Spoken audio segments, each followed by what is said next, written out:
A prenup saved me when I divorced Emily. I had to end the marriage because she was having an affair with her boss.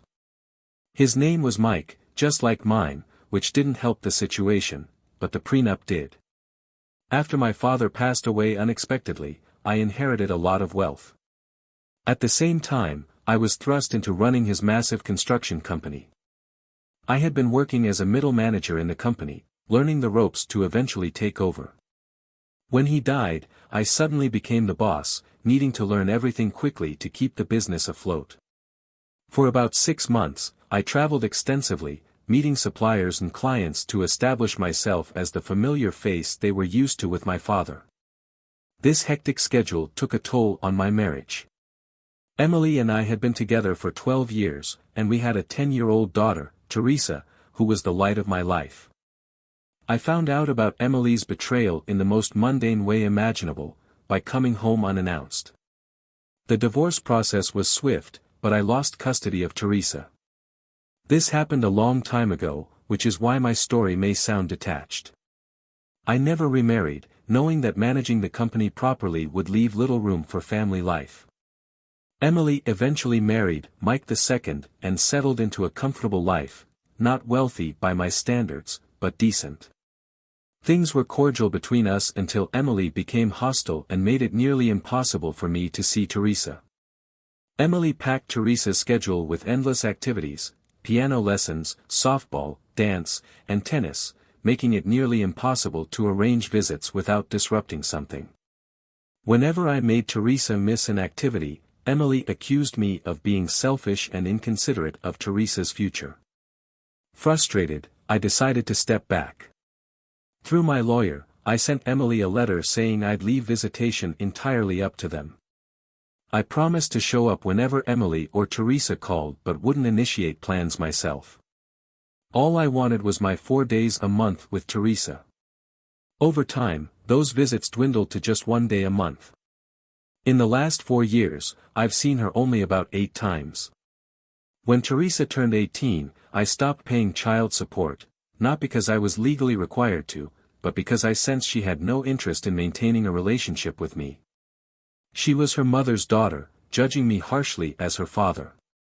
Her friends didn't know me, and I certainly wasn't introduced to the man she was marrying before the wedding invitations were sent out. Yesterday, Teresa showed up at my door with an invitation in hand. She asked if I'd attend her wedding. I said I would and asked if she wanted me to walk her down the aisle. She calmly replied that she wanted her dad to walk her down the aisle, not her father. Last night, I couldn't sleep. This morning, I decided to do something I hadn't considered in the last decade: exact revenge. When a wealthy person with nothing to lose decides to ruin someone else's life, they often succeed. I contacted my lawyer and instructed him to create a new company, a chain of flower stores. The plan was to open multiple stores near every location Mike owned, offering flowers at half the price. I gave strict orders to have all the stores operational within a week. I called my interior design and public relations teams to make the stores visually stunning and to launch an unprecedented media campaign. Then I contacted my head of security to gather information on Teresa's fiancé within 24 hours. I also instructed my accountants to find out where the alimony checks were deposited, suspecting that Mike's business account was at the same bank. Through a few calls, I discovered that Mike had recently taken a significant advance on his account, likely to support his struggling business. I also instructed HR to poach his best employees by offering double their current salaries. Mike was about to face a storm. The new company was registered under a friend's name in Nevada, making it nearly impossible to trace back to me. Mike would be far too busy dealing with the fallout to investigate. Meanwhile, I found out that Teresa's fiancé was a decent young man burdened by substantial student loans. He worked as a realtor and had been involved in some of my past construction projects. I had no intention of ruining Teresa's life, but I wasn't going to hold back against Mike. When my stores opened, Mike's business took an immediate hit. He was short-staffed and overwhelmed. My store openings featured Hollywood celebrities and landed on the third page of major newspapers.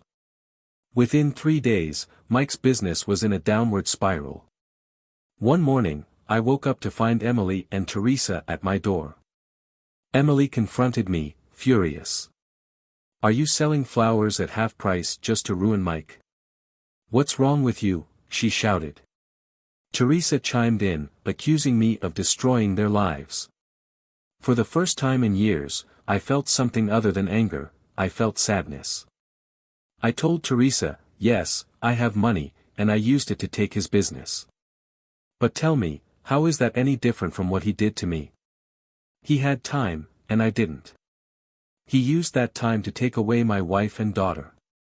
Why is it okay for him to destroy my family, but not okay for me to defend myself?" Teresa responded, "Dad never did anything bad in his life." I replied, "Really? Did sleeping with my wife count as saintly behavior? You hate me for taking away your financial security, but you didn't grow up hating him for taking away my family. Think about that." And during those times, I leaned heavily on my wife for support. My father had just passed away, and with over 1,200 employees counting on me, she was supposed to be my anchor. But instead, he, Mike, took her away from me. So tell me, why don't you despise your father for that? Teresa avoided meeting my gaze, her expression unreadable. "Why are you bringing this up now, after 10 years? Emily asked, her tone softer, though still tinged with irritation. "Because I'm sick and tired of being painted as the villain when I've done nothing to deserve it.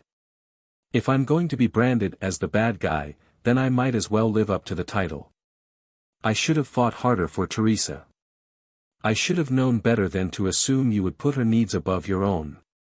I should have stood my ground when you stole the chance to see the only person who made me smile, my daughter. Instead, I stepped back, thinking it was best for Teresa's childhood to remain undisturbed, even if it meant letting you run the show." I paused, the bitterness in my voice sharp enough to cut through the tension in the room.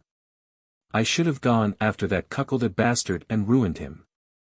I should have left him with nothing, forcing you to stay with me and keep Teresa by my side. I should have fought for full custody when you refused to take Teresa on vacation to France during your allotted time with her. But instead, I foolishly trusted you." I turned to Emily, my eyes filled with contempt. Teresa finally broke her silence. "You were never there for me. I craved affection, and over time, it became obvious you divorced me along with Mom. That's when I began to see Dad as my real father and pushed you out of my mind. I met you occasionally only because Mom said if I refused, there would be legal consequences. She warned me you'd sue her. I didn't see you because I wanted to, I did it out of fear, not love." "Wait," I said, holding up a hand to stop her. I grabbed my phone and called my lawyer, requesting an old letter I had sent to Emily years ago. Within 15 minutes, the fax came through. Along with the letter, it included a receipt signed by Emily herself. "Read this," I said, handing the papers to Teresa. "Tell me again that I didn't try to make time for you. I also have a record of countless phone calls to your mother, asking for opportunities to see you, calls that were dismissed or ignored. Hundreds of them, in fact. And I have records of you telling me, quite rudely, not to call you but to go through your mom instead. Do you have any idea how much that hurt?" Teresa stared at the letter, her expression shifting. "My only mistake," I continued, "was that my father passed away and left me in charge of a company I wasn't prepared to run. I had to keep it afloat for the 1,200 employees who relied on me. Yes, I spent a lot of time away from you and your mother, but it was to ensure we could live the life we had. Teresa, you have no right to hold that against me." I paused, my tone softening. "I haven't paid child support in over a decade, but I ensured you went to the best schools, attended the best college, and had access to every luxury you needed.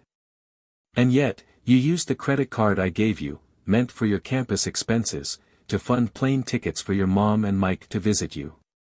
The one time I was in town and wanted to meet you, you refused. How do you think that felt?" I was furious, so angry I could barely see straight. But I kept my composure because I wanted you to be happy. Even if being around them made you happy, so be it. But that doesn't mean I wasn't hurt. Teresa's anger turned, for the first time, toward Emily. I shouldn't ruin your father's life, I said, my voice cold. But I will. He destroyed mine, and now it's his turn. And as for you, Emily, if you're looking for a man with money, you can marry me again after divorcing that clown. You'll have wealth, but you won't have love or time. I'll make sure of it. Emily snapped back, what do you take me for? For someone who abandoned her husband because he couldn't give her enough attention, I said, my tone venomous.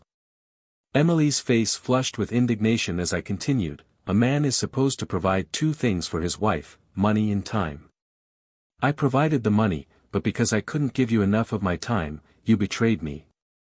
You left me for a man who will soon be so destitute, he won't even afford a pot to urinate in. He won't have time for you either. Will you still love him then? Is your affection for a spineless man who destroyed my family greater than the love you once had for the man who built a life for you and gave you a daughter? Emily's resolve faltered. She looked defeated, her usual fire extinguished. And then, Teresa spoke up again, her voice trembling but firm. Dad, can I move in with you? I can't stay with the people who took my father away from me. If you don't let me, I'll check into a motel and figure things out from there. I don't think I can go through with my marriage. I can't walk down the aisle in a ceremony funded by two liars. I don't even know if Jake and I can survive this, but I need to get away from them. Emily started sobbing, the weight of the situation finally crashing down on her. Teresa turned to me, her eyes glistening with tears, unsure of what I would decide.